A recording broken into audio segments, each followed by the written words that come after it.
I would say for us, going into a deal in PE, if you need to buy or build a new product in a new market going in, that should be a real red flag. It's not venture capital, it's private equity.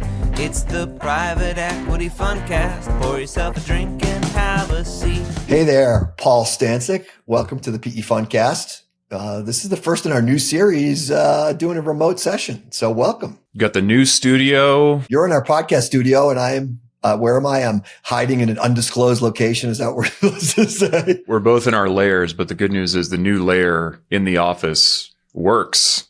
So imagine that. Let's test this thing out. Yeah, this is the first time I can still see the Thunderbird 4 behind you. So this I think is our first, yeah, baby. This is our first kind of crossover episode too. We're showing some slides together. So I'm excited about this new format. You don't have to tell me to get excited about a 2x2. So yeah, I'm right there with you. That's true. You do come from consulting, so I forget that 2x2s are important. I'm new to the land of the 2x2. But this is, this is one of a number of series that you and I do where we cross over between engineering and product and sales and marketing. It's, this is where engineering meets go to market essentially. And so today we're talking about something called the Ansoff Matrix. Yeah, this is one of your favorites. So one of my favorites. What is this thing? Let's start there. It's a 2x2 matrix. I think we just figured that out.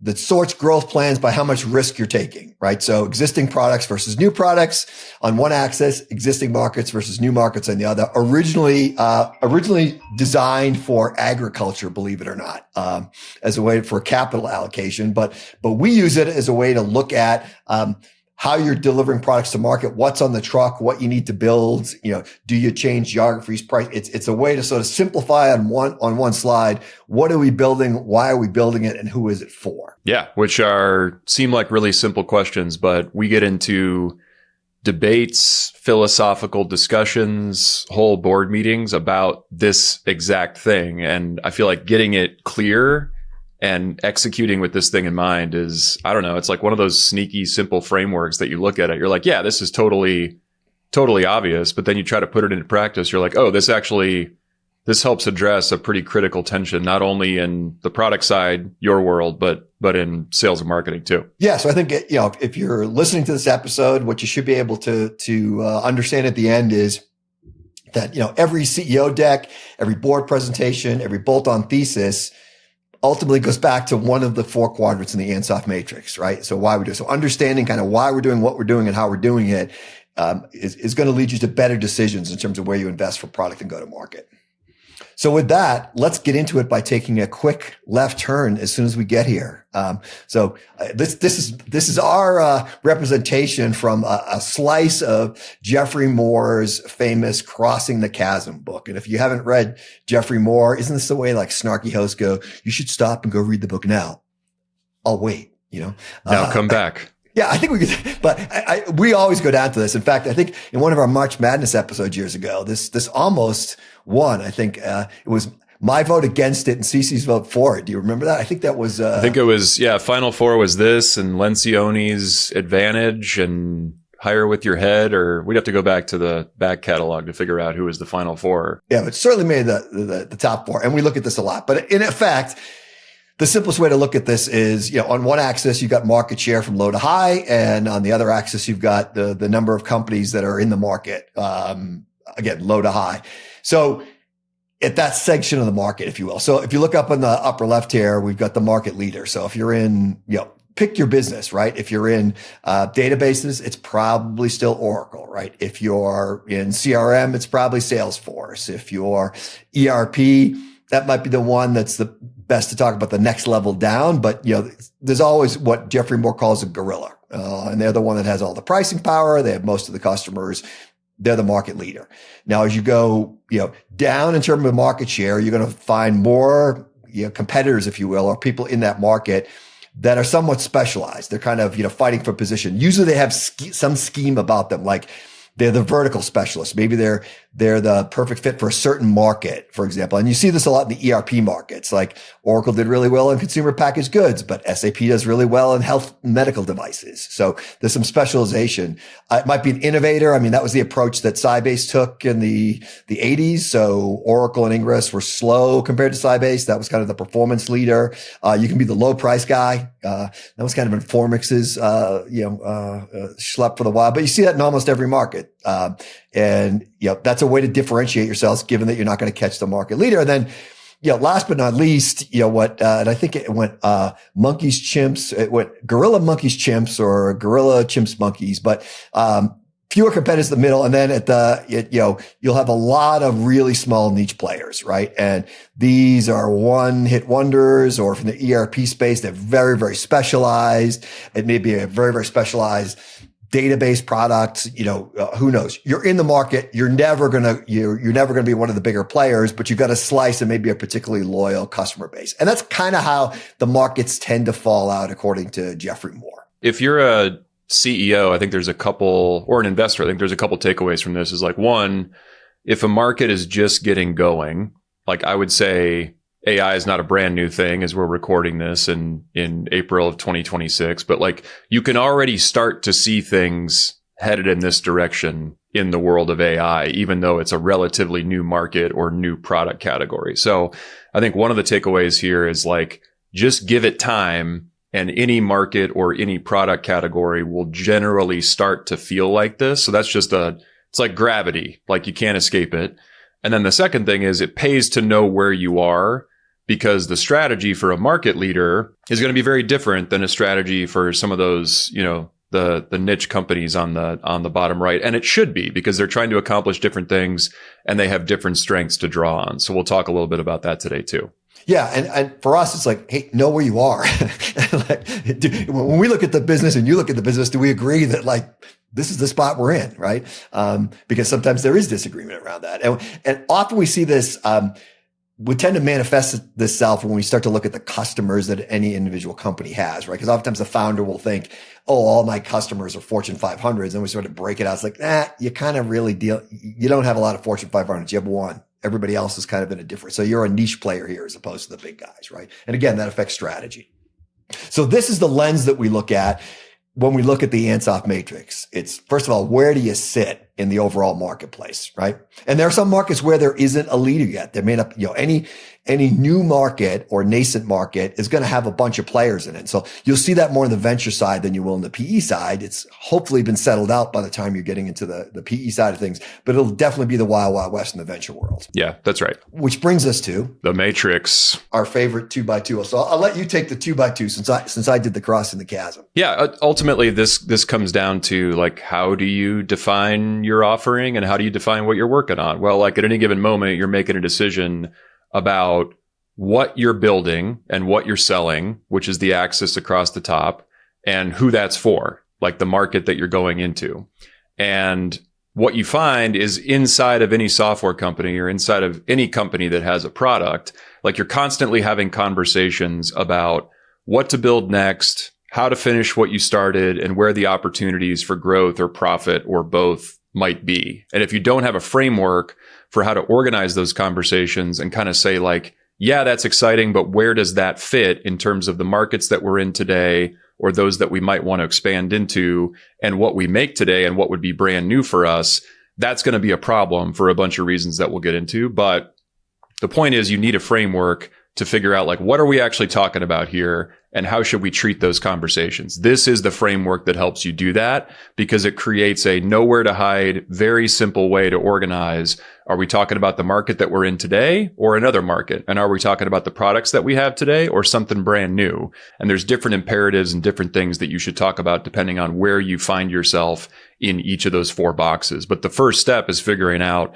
what are we actually talking about? And I think we'll get into like, should we be talking about that? Because this is also a good tool to check yourself. And I think it's your biggest use case in product and engineering, which is like, where should we be spending our time and what should be off to the side, but maybe not our number one priority that's distracting us from what the core of the business really is. We have this coded as, just the cheat sheet going into this is, green should be where we're focused. Yellow is proceed with caution, and red is, no chance. This may vary in every other market, right? If you're a large public company, you may be spending 100% of your time in diversification, right? Like you're worried about, like, let's mitigate my risk by being in new marketplaces. So you're doing a bunch of acquisitions that may not even fit, the kind of conglomerate thing, right? Like Allbirds becoming Allbirds AI.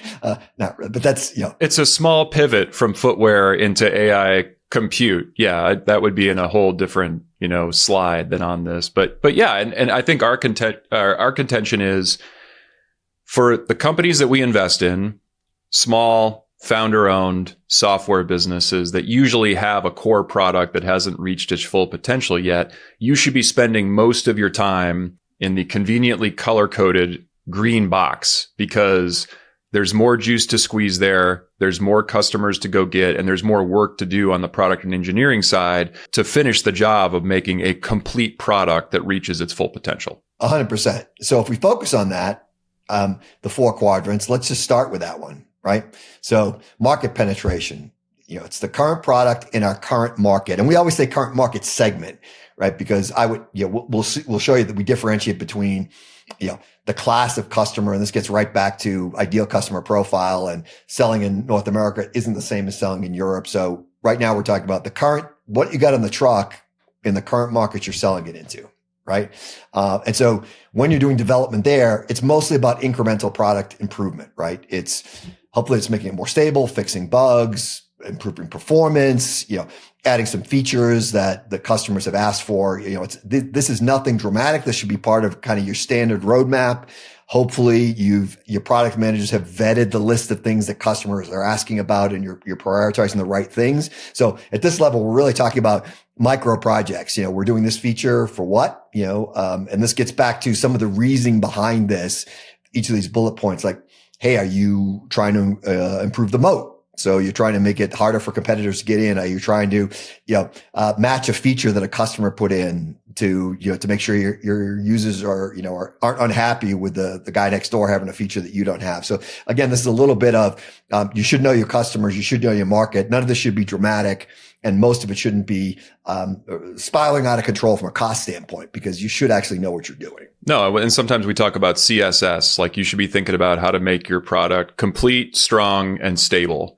And for most emerging technology businesses, there's a lot of work to do without ever building anything new to check the box on those 3 things. Like, does it do the entire job that the customer cares about? Are there silly little bugs or tickets being thrown off every single week because you've never fixed those things that causes customers to have a bad day? And can you predict the performance, or are you constantly getting hit with outages because there's tech debt or something else going on? So until you've kind of passed the test on complete, strong, and stable, it's pretty hard to make an argument to your investors or to yourself that you can branch off and do anything but the current product in the current market, because there's a lot of goodness to go get there until you've kind of passed that test. We always think about engineering in this quadrant, but it's not just necessarily engineering. There's a lot of packaging that you do here. So, I'm teeing this one up to you. Let's talk a little bit about other ways you, quote unquote, change the product in your current market. Yeah, some of it's just being deliberate about price. I mean, a lot of what we see in technology businesses that have been around for a while is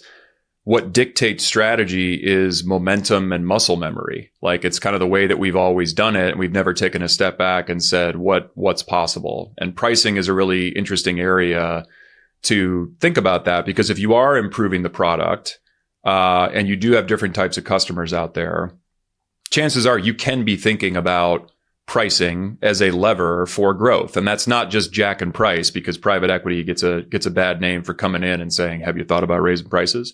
Sometimes it's just being more confident and consistent in how you price the product and how you present that pricing to customers. So this is one of those things that it's worth not glossing over. It's also worth pulling some data and saying, how consistent are we being around our pricing, especially in categories where people drop their pants and discount just to get the deal done. Like, sometimes just holding the line is a very big value creation lever there. Yep. And I think the other thing too is they don't think about pricing as a packaging option, right? Like, one of the ways, you may have a product that has it's some price for a bunch of power users. But you've got casual users that don't really need a license or don't have much functionality. That's where you might branch the product out to have a low price read only option for end users, right? And that's essentially a pricing and packaging option, right? You're offering this lower functionality plugin, but you're getting some money for it. It's helpful to the customer and to the company. And we're always thinking about, we had a project this past year where we looked at a competitor's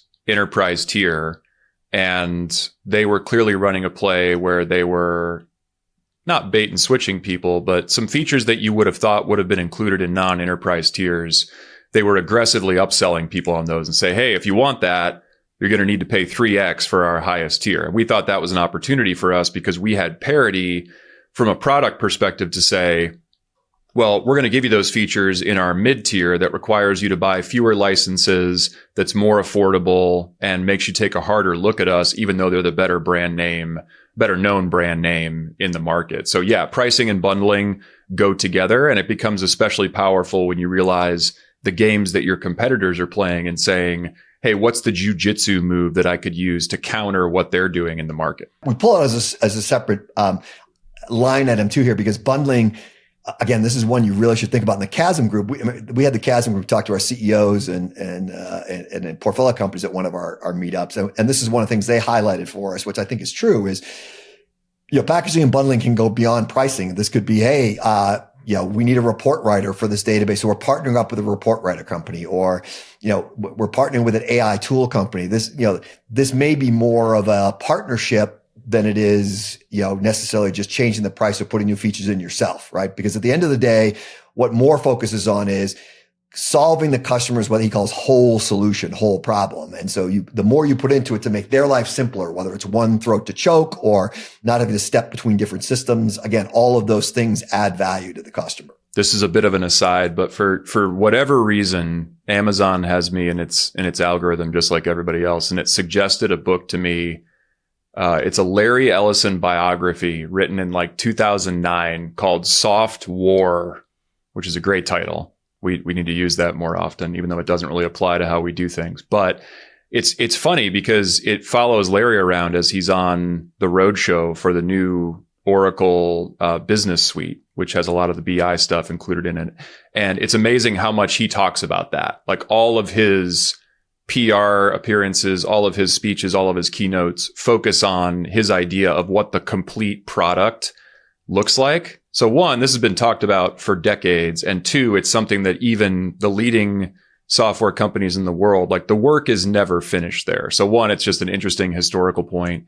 And two, I think it's an argument to really check yourself if you find yourself branching out from the current product, current market. In general, selling what's on the truck, working what's on the truck is where we push our companies. And I think it's where most of the goodness is. Yeah. Check yourself before you wreck yourself. That's the technical term. The last one, because we have to put this in here because it's PE, right? Buy out a competitor, right? So this is a classic bolt on, whether it's you're buying out a competitor because they have a feature or function that fits well with your system, or you're just grabbing customers, you're buying market share by, taking them off a platform and consolidating. Again, that's a play in your current market, and it may be the right play. Sometimes I think people think of this as the two drunks leaning on a lamppost, but not necessarily. I mean, there's oftentimes goodness in buying out a competitor, or buying out a feature, buying out a partner to make that whole solution more tighter and more integrated. 100%. I only threw this in here at the last minute, Paul, because, sometimes we have to react. Oh, nice. Currently, we can't have any portfolio company, by the way, that isn't, doesn't have some story on AI at the moment. So this does happen. And we've seen this, when mobile got hot, did you have a mobile application? When, client server shift to browser, do you have a browser interface? There was a little side trek into Web3 that we thankfully avoided, but that would be also in that category. So when technological shifts happen, move to the cloud, same thing. Sometimes you're having to rework your existing product suite just to address this sort of customer requirement that may not even actually be really a requirement, but it's just market pressure. Yeah, it could just be a trend, right? AI is the big thing now, and it probably will be, no matter if people are listening to this in April of 26 or 5 or 10 years from now. But yeah, if you aren't thinking creatively about how to build AI into your core product, even if it's in a couple little places that make a difference, and you're not aggressively talking about that, well, I guarantee you somebody else in your market is doing that. And that's something you should think about. So let's go to the next quadrant, right? It's the current product in a new market. And for us, a new market, and we're going to talk about this, is a lot of things. But this is yellow because it's more difficult, right? We start with the simplest one, I think, is, people can understand is new geographies. And to us, I think that surprises people, Paul, that we would consider like a new geography. It's the current product in a new market. So you got a product that sells great in North America, but you haven't sold it in Europe before. We see that as a new market, right? And you may say, well, we're trying to sell to the same customers. They're just European customers. We sell to $500 million manufacturers in the United States and North America. And now we're going to do the same thing in Europe. It's not the same. I think people undersell themselves on how different it can be, even in similar areas of the world. Like if you just made a list of all the assumptions that you're making for why it's going to be so easy to go to Europe from the Americas in terms of a market penetration play, just make a list. Like, what's the list? Oh, we can get the marketing contact data from the same provider. Maybe. You don't know that. Like, people buy the same way. People's budget cycles are the same thing. People are available the same time of the year. Language is not there are no specific rules. Like, as we learned in cloud, there's rules. That's why a lot of people have to stage the data in a German data center, for example. So if you want to convince yourself that you should be working on your core product and core market versus like expanding into a new geography, just make that list, because what you'll see is you're making a ton of assumptions about how easy it's going to be.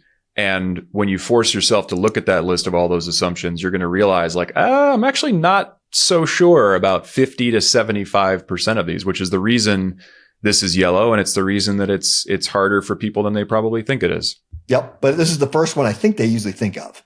Like, let's just expand into a new geography. That seems easy. Yeah. I mean, especially if, I don't know, like the classic play is European software company comes over to America or vice versa. It's like, hey, how hard can it be? It's like, it's typically harder and slower and more challenging and more frustrating than you ever could have imagined. And it's different every time, the reasons for that. But I think a lot of that is in the assumptions about how transferable the sales pitch, the product acceptance, the competitive understanding, and all the little connectors, whether it's terms of integrations or partners or whatever it is, like it's not the same. Yeah. And our side of the business, where it's software, tech support hours, there's a whole bunch of other, like every business will have their own unique, if it's manufacturing, it might be the shipping costs vary widely. There's all sorts of stuff that affect this, right? But geographies are the thing I think people think of. The next thing I think they think of is going into like adjacent bowling alleys. And this draws off of Jeffrey Moore's, his argument is, new technology started in a bowling alley. So, hey, I'm going to sell to, I don't want to sell this thing to just anybody who wants to buy it. I should focus. Let's just say we're going to focus on manufacturers, light industrials, less than 500 million, greater than 100 million in revenue. That's kind of our target market. That's what we sell. And then as they've sort of saturated that market, and you and I would argue, prove to me it's saturated, right? Then it's like, well, let's go to the adjacent bowling, a similar kind of customer. So maybe slightly larger industrials, slightly smaller industrials, as opposed to the next customer is going to be a bank and the one after that's going to be a healthcare company, because they all are going to have slightly different requirements. So, we tighten in this. Did we really fill the current market? And is there an adjacent bowling alley that we should go after, versus building in functionality to take away from a competitor, or, to get the green last of the green fields, the laggards who have never bought a solution for this or have never bought from you before, that is always going to be easier than taking this product into the next bowling alley. Yeah, 100%. And I feel people fall into this trap quite a bit when they have multiple products to sell to their customers, but they've never really made an honest try at, the customer expansion bonanza play, which is just, hey, let us tell you what else is on the menu.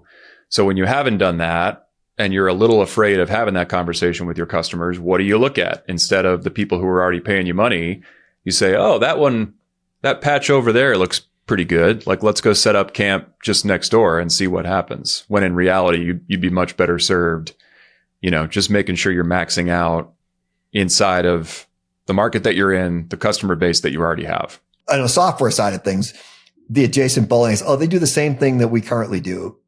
they don't. It'll be the vocabulary is different, number one. So between a manufacturer, for example, and a bank, they just don't speak the same language. The references don't cross very well between customers because what is a bank learning from a manufacturer and vice versa? I mean, I guess maybe if the bank is foreclosing on the manufacturer, I don't know, but that's a real stretch from a market. We have to go back to Depression era 1930s to sort of cover that, right? So it's always going to be harder than you think it is. And on the software side, you're going to incur new tech debt because there's things you need to interface to or standards you need to follow in that market potentially that you just haven't done before. So you're going to stretch your engineering team pretty thin. Never mind your go-to-market team is going to be stretched very thin. Yeah, you're just increasing your surface area, which makes it harder to maintain that surface area and leaves you vulnerable. It's more angles to guard against. As you dive down into this, if you got to do it, my argument is minimal product changes, if any. Like if you're looking for bowling alleys, to me, on the software side or product side, let's make sure before we go anywhere that we don't have to do much with the product in order to address this market, right? So we're not stressing engineering, support, and product, and marketing, and sales, right? It's mostly a measure of, hey, the current product sort of works, or mostly works in that environment. It's more about learning the vocabulary, getting the sales demos, maybe getting the demo data. Would you agree? Yeah. And I think the classic trap here is you do the research, you decide to go into a new market. You're thinking like, yeah, we can do our current product and we're not going to have to change it that much.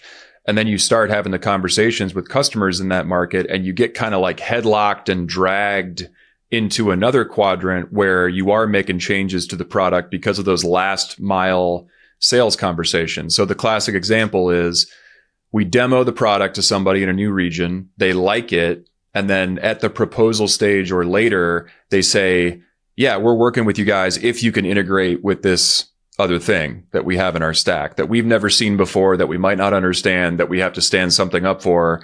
And it's never come up in our region. And so every deal you try to close, you run into one of those little, like, I call it like if you give a mouse a cookie, school of product management, like they're just going to take and take, right? And it's really difficult to predict what that's going to look like, even if you've done the research and the diligence that like, yes, the demand is there. Yes, people are buying this. You just don't know what those last mile requests are going to be. And they're very, very difficult to both predict and staff for. And you're going to feel like at that point, you're going to say yes. Oh, totally. Because you're so far down the path. That's the problem, right? You're pot committed at that point. It's like, hey, I've got pipeline. It's in the later stages. And all we got to do, which is the most dangerous phrase in product engineering of all time. All we got to do is figure out the API connection with this antiquated European system that we've never seen before, which is written in upside down Cyrillic or whatever it is, right? So it's, yeah, you're just introducing complexity into every part of it. AI is going to handle that. Yeah, we got the translator skill for upside down Cyrillic translation. But yeah, there's the risk you can diligence, and then there's the risk you discover when you're in sales conversations. And I think it's the risks that you discover that are very difficult to predict in advance. They're actually the ones that end up killing you. Not to hammer it home too hard, but the closer you are to signing the deal, you're going to say yes, even if you're, and trust me, I've seen this before in software for years. I've been, part of companies, we had to commit to a product, we had to commit to a feature that we didn't want to commit to that really took the roadmap off the, and I still remember CLSI's reverse index that they wanted, BT index, and we never got it implemented. Sorry, CLSI. And your sales team knows this too, right? Your sales team wants that additional TAM, and a lot of people on your sales team, they're gonna push you on this and say, okay, so you're saying you don't want this deal that I have a proposal ready for that's 50 or 100 or 200K of ARR, and all we got to do is this? That's what you're telling me? And you put yourself in that situation when you make the decision to go into a new market. It's very difficult to walk that back. And it's very difficult to tell a high performing salesperson or a high performing accounts person, like, no, you can't have that deal. And a lot of companies are not willing to do that. I think you need to be willing to draw the line if you do expand geographically as like, okay, what's a hell yes and a hell no from all we got to do is if you figure out what that list is in advance, which by the way is a little bit impossible, but it's a good exercise. You're better armed for those situations, and you won't have the death from a million cuts thing going on. But it's hard. You really have to be honest with yourself. Say it and live with it, no matter what. right? Because I generally it's going to break the business. Yeah, that's right. In our next slightly yellow category, right? Product development. It's a new product in the current market, right? This is typically one that we would see that we had an acquisition, right? Typically, if it's rushed, if you think, oh, I need to build something, that's probably collaborative with your existing customers and it's pretty simple. It's almost like extending your product to some degree. So that's more of a jobs to be done. Here we're talking about, mostly feature acquisition. So, hey, if we had this thing, we could take our current product and put it in this market. So let's buy that thing from that company in that market that allows us to stretch there. We would talk about the difference between scale and scope acquisitions at Bain back in the day. And scale is all about, we're just going to buy somebody who does what we do, who sells to the same people. And now our customer list got bigger. And the idea there is you could probably serve those customers with less than the combined workforce and operation of the two companies, right? So there's efficiencies of scale there. But a scope acquisition would be exactly what you're talking about. It's like, hey, we're missing a BI feature or a database feature or whatever it is that people are asking us for. Could we figure out how to build it ourselves? Probably. Do we want that brain damage and 24 months of figuring out the 12-month product roadmap? No. There's a smaller competitor over there that does this exact thing. And when our powers combine, like we're more of a complete solution. So that's the classic example of that scope acquisition that rounds out the product and either makes it more complete or in this case, gives you a whole new module or line item on your invoice to sell to people that you didn't have before. We think about this. If we have a really good relationship with our customers in this category and there's something they need that doesn't exactly relate to our current product, that's the stickiest, call it feature acquisition, right? Because it may be like, hey, if you had one of these, and it can be as weird as, I know I buy all my fruit from you and I love you as my fruit vendor, but you don't by any chance sell hammers, do you? Cause we just rather buy our hammers from you. I mean, I make that crazy extreme, but there are cases where in a niche market, your customers love you so much that they would, and your solutions are good, that they would prefer to buy most of what they need from you, even if it doesn't seem to go. That's why this category is yellow, because it's so difficult sometimes to figure out whether this is the right move or not, right? Yeah. And this is one of those unintended negative side effects of having really happy customers, because they will ask you for things that are a little bit off the wall.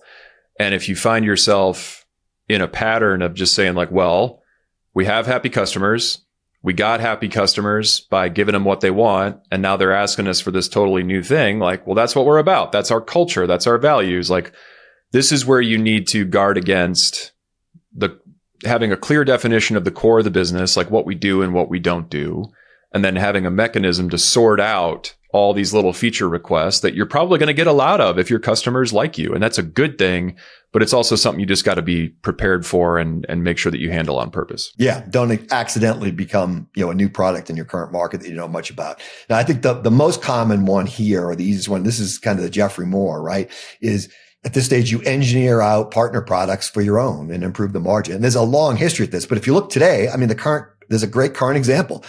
Cursor worked with both Anthropic's models, and OpenAI's models. And then Anthropic turned around and created Claude Code.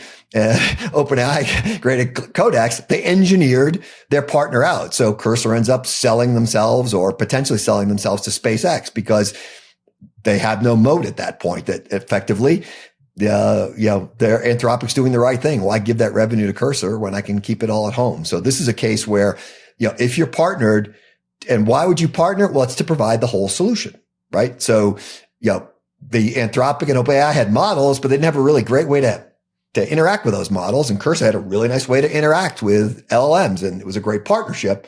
And now they're getting engineered out. This is a classic thing that we look for. But again, it's yellow because it can be pretty difficult, right? Like, you're going to engineer a partner product out. Yours better be better or good enough that the customer loves that there's no friction. And so an inferior feature or a product is maybe better in this thing. But this can be a tough one. You can spend a lot of money and really break yourself here. It's a one-way door, right? If you have a partner that you've been in business with for a while or that you're dependent on, not just from a customer perspective, but from a lead flow perspective, from a goodwill perspective, you start engineering that product, you better be able to commit to going all the way, because they're going to find out. and you're going to have to explain yourself, and you gotta be willing to make that decision, because there are a lot of occasions where this is not a two-way door. It's difficult to walk this back. Many times, if you have a really good partner, you're acquiring the partner, right? In that sense, right? So that's really the feature acquisition. Deciding that you're engineering them out, typically, why you do that is because you're worried about moat long term, that your partner becomes the primary focus and you're not. So you don't want to be in that situation, number one. Two, we've seen where your partner product really gouges the revenue in the deal. It's a $100K deal, but your partner's getting $80K and you're getting $20K. Great for the partner, maybe not so great for you. So there's real reasons to do this, but there is risk, right? And I would say, we always say, start with focus on the job to be done. Like, is there a good reason that product and your product are connected together that you would do this, either build it or buy it? Yeah. And how hard would it be to build a minimum viable product that does enough of that job? Because chances are the thing that the customer cares about in terms of getting that job done, it might be hard, but it might be pretty basic. And so this is back to, we talk all the time, like you talk to enough customers, you kind of know what to do.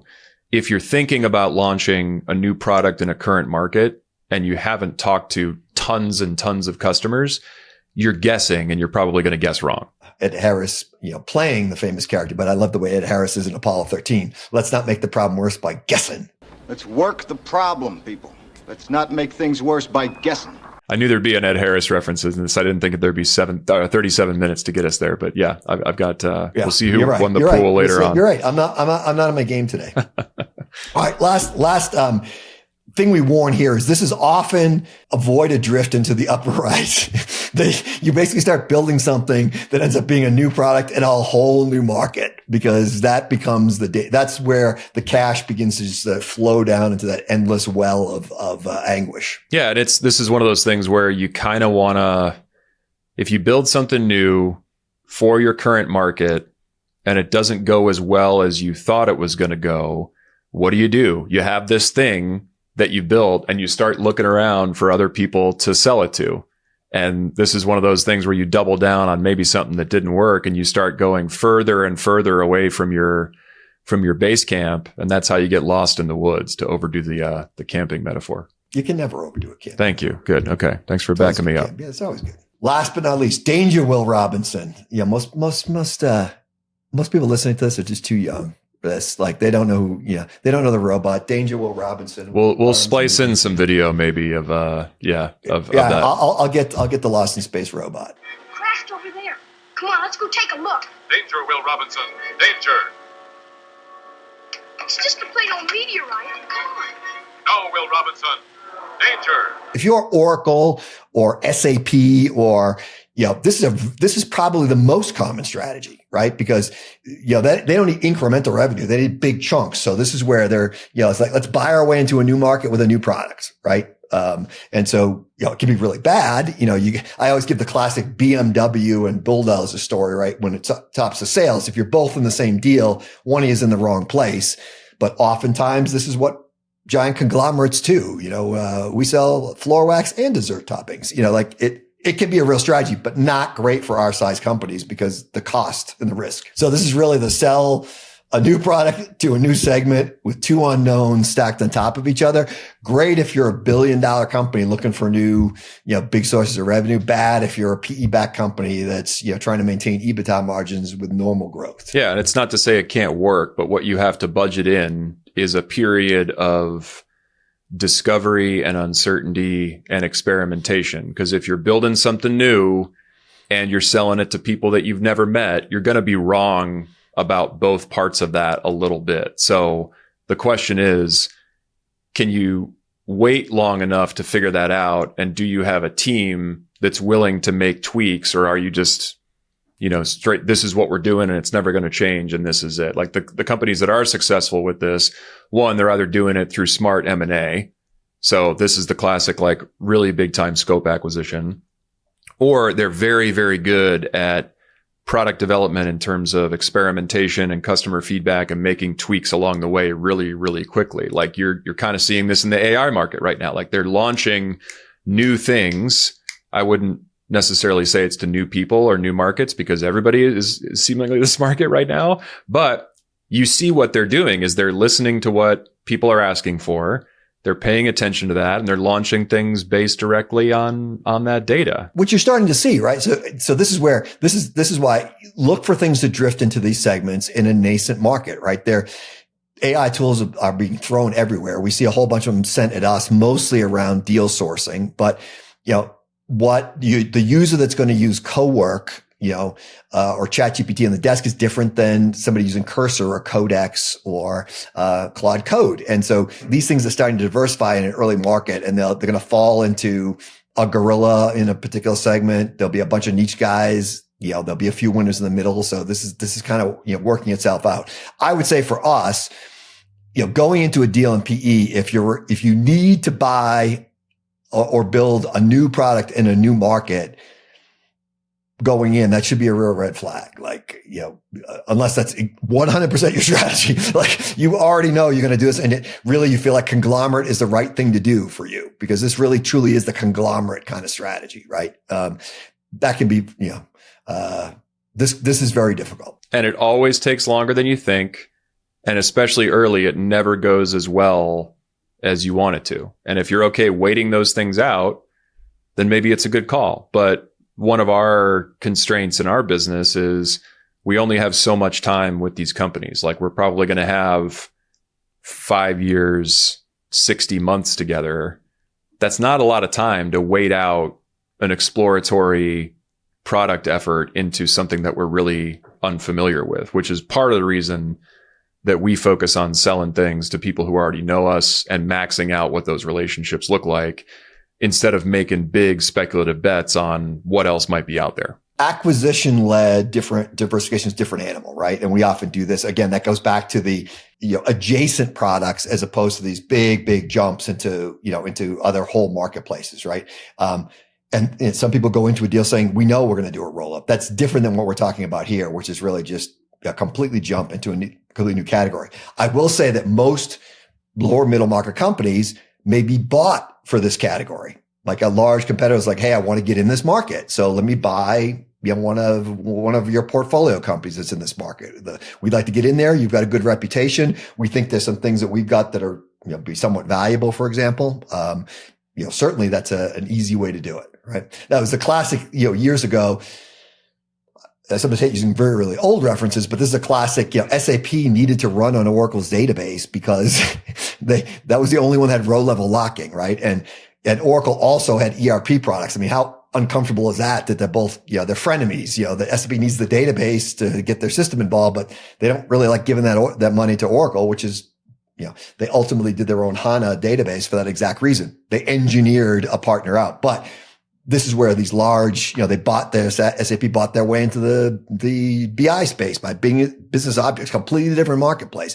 Now they would say to you that, well, the BI tools can be used against our ERP data, which is 100% true, but that doesn't mean there isn't a lot of work to sort of package that stuff up, right? Because at the end of the day, why would somebody buy your version of that? Well, it's got to be better integrated with your stuff if it's really going to be something that's going to drive market for you. Yeah, there's 3 or 4 or 5 dimensional chess going on here when you look back at it. It's hard to predict in advance, but yeah, that's a great example. So, putting it all together, we just, throw this slide out there. Just one last reminder before we close out here that at our size, we're staying in the green, folks.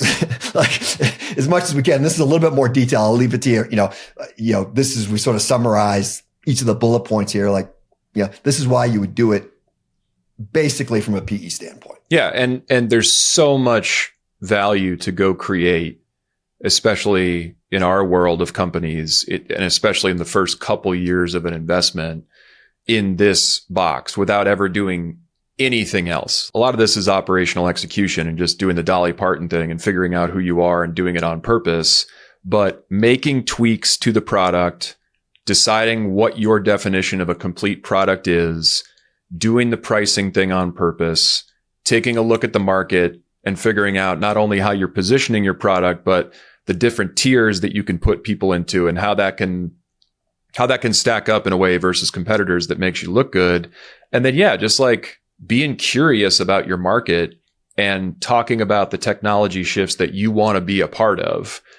That's that's a full-time job in and of itself. And I think the sexier stuff is probably in the grayed out boxes here. And that's part of the challenge is it's, in some ways, it's a lot more exciting to go diligence a new region or like talk about buying another product. And it's not as exciting to say, hey, what if we changed our enterprise tier to include this feature versus that feature? But if you have those conversations, you can make decisions and change what it is that you sell and how it performs in a matter of weeks. And it's not as speculative and it's not as unsure. So our annoying habit is we're constantly corralling people back into this box, and the teams that buy into it usually do better than those that get distracted by the ones that we've intentionally made a little harder to read on this page. No doubt about it. So if we bring it, coloring it back in, remember, that's why we color code it the way we color code it, folks. It's avoid the reds, try and stay in the green if you can. What is it? Find the queen, get the green. Is that way it goes? That's a thing. If we bring it home, three audiences, sort of investors, LPs, the next level down, the portfolio companies, banks that represent these sales, and then the portfolio companies themselves. So when I think about this at the investor or the LP level, at the macro level, I hope you're not getting involved, in your deals at this level. I literally hope you don't, right? If you remember Ansoff Matrix, that's great. But if you want to dig into the details, you should, as you talk to your GPs and you talk to the companies, ask them about where their companies are positioned, where they think their growth is coming from. Are they getting more from the same product in the same market, or they think they need to add products to their current market, or new products and new pockets, God forbid, right? So this is, if you want to dig down into those details, but I would hope that this is not something, this level of operational detail is not something that your investors are interested in. Would you agree with that, Paul? Yeah, 100%. But it's a good conversation piece. Like if you're getting lunch or dinner with an investor or vice versa, it's a fun way to talk about what's going on in the companies without getting, too deep. It's like, hey, where's the growth coming from in the markets that you're in and the products that you have today, and where are you being a little bit more speculative? And if your investors can't answer that, then, that's a red flag. And if you're spending all your time talking about that, there's probably better ways to spend your time too. Yeah, there may be cases where this is true, where some end market goes to hell in a handbasket for whatever reason, right? It is completely disenfranchised by, MP3 players, were basically wiped out by the iPhone because now everybody just put music on their phone, right? There are cases where you have to jump to a new market because your market's going away, and you may be an investor asking like, holy crap, looks like your market's going away. Like, what are you going to do about it, right? That may be a case, but other than that, I wouldn't. Now, if you get down to the next level, PE firms like us or the investment banks that represent our companies for sale or trying to sell us stuff, you're going to be in a more detailed level here, right? So, let's talk about these. The first thing we think about is let's, force management to categorize the growth plan by quadrant. If they're trying to do this in multiple quadrants, and this really falls into your category, your area before mine. It's like, you tell me you're going to get most of your revenue out of this new market with your current product. Like, how are you going to do that, right? Yeah, and the classic example is it's not exactly the same thing as new logo and upsell or breaking things out by product line, but I do think it speaks to the need to segment your business and how you report on things, right? So however you do that, I think it keeps you honest.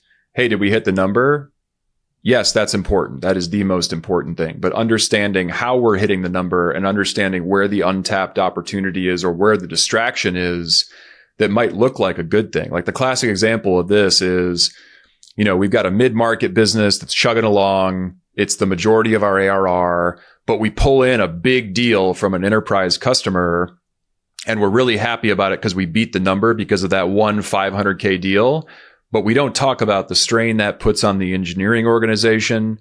We don't talk about how hard it's going to be to deliver. And we don't talk about like the support load that's going to put on the company going forward. So being honest about where the growth is coming from and just making a decision about how you cut the business up, I think is highly underrated, both for investors and bankers, but also for management teams. Like when we build budgets, this is something we demand, which is we don't want to segment to death, but we do want to understand, like, you probably have 2 segments in your business. Let's at least capture those, plan for those, track against those, because it reveals a lot. We are both well versed. I would say any lower middle market software company has a big deal or two that, that engineering goes and support goes like this. Like, I wish we never took that deal, right? It's the best thing we never should have done. Yep. Everybody has one of those. So, in diligence, what we look for is, I'm looking for an engineering side. We're going to stress engineering because we're going too hard on one of these other quadrants. In your case, it's like, look, if the company says, hey, we think we're going to get a third of our growth from this new product in this new market, at our size firm, that's a separate thesis. Like I'm not sure how we back that kind of thing, right? No, and it immediately sets off alarm bells for me for the next board meeting. That's less about sizing that opportunity and asking what is this distracting you from? And usually what it's distracting. Right? Yeah, it's usually distracting you from, again, the less fun, less sexy, less interesting, but far more valuable work of doing like preventative maintenance on the core of your business. Right. So, this is another way to talk about shiny object syndrome, and I think this is where it ties into the final bullet in this section, I think is, acquisition-led moves are always a little bit different, right? Because the assumption is in an acquisition-led move, they have a team selling it. They have some customers. They have support. You have some understanding of the dynamics of their marketplace when you make the jump to go in it. And you're doing it for a reason. You've got a thesis, but that's much easier than assuming that your product manager's got it right in a new market. No, you don't have the fingertip feel. So the best way to do this, to your point, is to acquire or hire or both somebody who has that fingertip feel, and don't kid yourself about how easy it is to develop, because it's not easy. It's never easy. So last but not least, let's talk about portfolio companies, because that's where you and I live, right? So let me tee up that first bullet for you, because this is all yours, baby. Yeah, it's just be honest about what you're trying to do and where it sits. And it's not that your investors are going to shoot down anything that isn't in your core automatically, that it's universally bad and stay away. But it is an opportunity to ask questions, and it is an opportunity to have a conversation around the balance of your growth initiatives and how many of those are aimed at the core of your business and how many of those are aimed like out in the wilderness where you say you're going to go get something, out of the woods and bring it back to camp. So yeah, I think it's an annoying exercise. It kind of takes a little bit of the fun out of innovation or thinking about ways to push the business forward. But I think the more important benefit is that it keeps you honest. And what it keeps you honest about is 80 to 90% of what you should be working on, especially in the first few years of an investment hold period, is getting better at what you're already good at. Absolutely. And that's why, we say the second bullet here is, we love to see plans weighted heavily toward market penetration. Now, if they're unrealistic, we've got to assume there's growth, and that's where your EBITDA expansion really lives. But we are aware of there are some markets that are non-greenfield, meaning I always use my fake dentist office as every dentist has a system for billing, scheduling patients, tracking inventory, but whether they do it in a spreadsheet or they have something. So it's not a greenfield. So it's always takeaway. And whether you're taking away from pen and paper with a software solution or you're stealing from a competitor, I get it. That can be harder because it's much harder getting a customer off something than it is getting a new customer who doesn't have any solution to this, in a market where there's plenty of greenfield opportunity. But we still say, are you sure you can't make your number by focusing your current product in your current market? And if you really want to do something that's outside of current market, current product, it's a great opportunity to get buy-in from your board, to get buy-in from your investors and say, hey guys, heard your message. We have a lot of initiatives aimed at just strengthening the core of the business, but there's one thing that we're really excited about, and we feel like we've done our homework, we understand the risks, and we as a leadership team, it's something we want to go after. Can you get behind that? And what questions do we have to answer for you to get to the same level of conviction? One, those board meetings are way more fun when you include a little bit of a moonshot in the conversation. And especially if you can be intellectually honest about what we know and what we don't know versus saying, psh, we got this. How hard can it be? That's really where the rubber meets the road for us. And, we'll talk a lot, and we have talked a lot about board meetings in the podcast in the past. You get to those conversations, by the way, if you've read the board deck and you have your basic questions before you go into the board meeting, right? Because that's really what the board meeting should be, is product strategy. And we often say that, product strategy is company strategy at companies our size in our portfolio. And that's where you want to leverage the power of your board, so having all this to take to them to say, hey, we're thinking about diversification. Like, what do you think of this? Like, it's a really important, it's a great resource to help you decide whether it's something you should do or not do.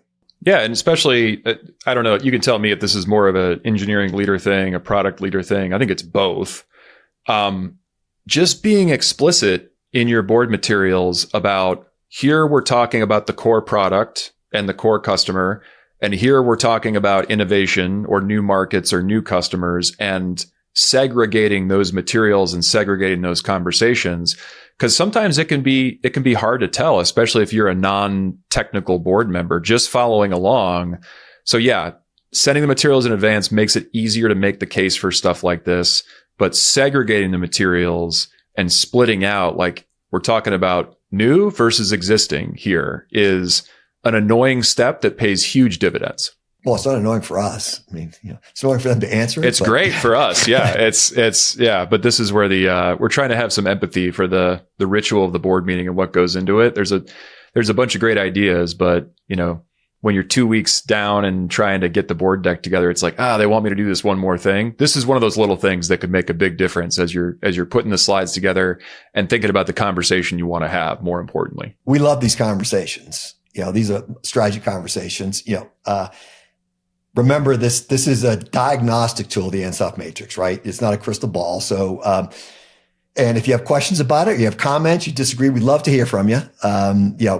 We've got our Substack out there, put notes on the podcast, but, we love to hear feedback on, episodes we've done. And I think, Paul, you and I are going to talk, I think, next about, what's worked and hasn't worked at a tactical level as we engage with our portfolio companies. Yeah, this is one of those things that I feel like we use all the time. We'll have an episode coming up soon that's more about like, what are we really into nerding out about using everywhere right now? Because there are seasons to these things. And I think both of us have a couple recent waves that we're riding that appear to be paying some dividends. So look out for that. Otherwise, ciao for now. See you, Paul. Thanks, everybody. Thanks, Jim. From the heart of Chicago to all over the globe, couple private equity geniuses, they share what they know. They love to mess with technology where the future is sink or swim. It's the Private Equity Funcast with Devin and Jim. Technology issues and middle market PE-backed companies, they bicker with each other and they don't take themselves too seriously. It's not venture capital, it's private equity. It's the Private Equity Funcast. Pour yourself a drink and have a seat. Neither this podcast nor any of the information contained here constitutes an offer to sell or a solicitation of an offer to buy any security or instrument in, or to participate in, any Parker Gale fund or other investment vehicle. Past performance is not indicative of future results, and there is no assurance that any Parker Gale fund will achieve its objectives or avoid significant losses. This podcast may contain forward-looking statements. Such statements are subject to various risks and uncertainties. Parker Gale is an investment advisor registered with the United States Securities and Exchange Commission. Registration with the SEC does not imply a certain level of skill or training. Guests appearing on the podcast may or may not be a financial sponsor of the podcast or an episode of the podcast. Parker Gale may have business relationships with certain guests, sponsors, or organizations mentioned during the program. In some cases, guests or sponsors may provide services to or receive services from Parker Gale, which creates potential conflicts of interest.